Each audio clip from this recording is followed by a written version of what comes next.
Hello and welcome to the Rare Record Room, where I will share some of the records I've acquired in over 40 years of collecting, when records were known as albums or LPs and not vinyls. If you're interested in the content, please feel free to hit the like button and check out my other videos. If you'd like to hear about forthcoming videos, then please do subscribe to the channel for notifications. I hope you enjoy the following selection. Today I shall be taking a look at a legendary Sun Records singer-songwriter and recording artist of the 1950s, the rockabilly and rock and roll pioneer Carl Perkins, and one of Sun producer Sam Phillips' famous $1 Million Quartet, along with Jerry Lee Lewis, Johnny Cash and Elvis Presley. In particular, I'll focus on his first LP, the dance album of Carl Perkins. A successful artist in his own right, what sets him apart from some of his contemporaries was that not only did he sing and play his songs, but he also wrote them, producing some classic rock and roll standards, including Blue Suede Shoes, Honey Don't, Everybody's Trying to Be My Baby, and Matchbox, which were brought to the attention of greater audiences by superstar artists such as Elvis Presley, the Beatles, Jimi Hendrix, and Eric Clapton. Born the son of poor sharecroppers in Tiptonville, Tennessee, he grew up hearing southern gospel music sung in church and by sharecroppers working in the cotton fields. Perkins was further influenced by bluegrass and hillbilly music heard on the radio and successfully auditioned for Sam Phillips at Sun Records in October 1954. His early singles became a regional success, and he wrote and recorded Blue Suede Shoes in late 1955, inspired by seeing a dancer get angry with his date for scuffing up his shoes. In January 1956, it became a massive chart success, rising to number one on many US pop, R&B and country regional charts, and it was the first record by a Sun artist to sell 1 million copies. In Britain, it reached number 10 on the official singles chart. On the Billboard 100, it held the number 2 position behind his friend Elvis Presley's Heartbreak Hotel.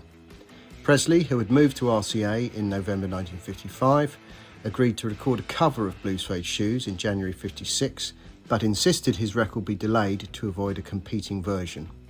Released in August 56, Presley's single made the top 20 and has been certified gold by the Recording Industry Association of America. Perkins' version was inducted into the Grammy Hall of Fame. The dance album was released by Sun Records in America in 1957, after Perkins had also left the label, in his case for Columbia Records. The dance album comprises songs produced by Sam Phillips between October 1954 and December 1956. Most of the tracks had been released previously as singles and B-sides. Of the 12 selections, 10 were written or co-written by Perkins. The 2 covers were of the Platters' 1954 transatlantic hit doo-wop song Only You and You Alone, and Piano Red's blues song Wrong Yo-Yo. In America, the LP has a colour illustrated cover, whereas in Britain the cover is photographic with black and white photos set against a red tinted background.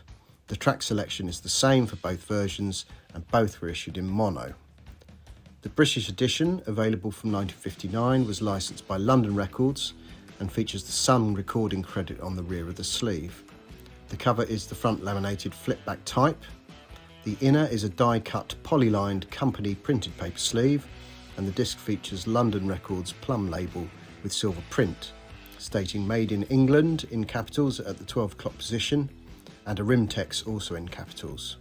Later issues add the text The Decca Record Company Limited at the top, and the rim text at the bottom is now in lowercase type. The original label features a deep groove pressing ring around 15mm from the rim. The original sleeve features rounded, cut-out flipbacks at head and tail. This particular version is in fact a hybrid or transitional copy, as it features the original 1959 pressing in a March 1964 sleeve, with the revised London logo and a date code 364 to the lower right corner of the rear. It is printed by McNeil Press and has square or straight flipbacks. This particular sleeve was intended for the 1964 mono repress, which was also on the plum labels. So this copy was either one of the last of the first pressings sold and paired with the new design of sleeve, or may have been mishoused in a later sleeve when sold in a second-hand shop.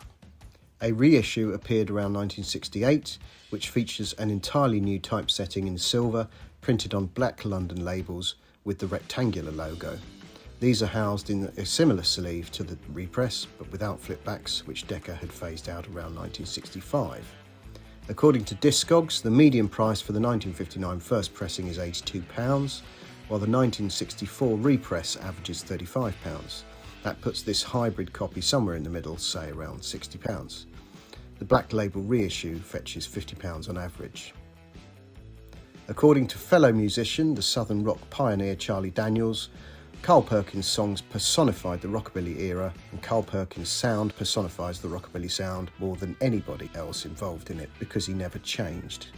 Nicknamed the King of Rockabilly, Perkins was inducted into the Rock and Roll Hall of Fame, the Rockabilly Hall of Fame, the Memphis Music Hall of Fame, and also the Nashville Songwriters Hall of Fame. His recording of Blue Suede Shoes, as mentioned, earned himself a Grammy. And that just about brings to an end my brief history or run-through look at the debut LP, The Dance Album from Carl Perkins. Thank you for watching. I hope to see you next time. Bye for now.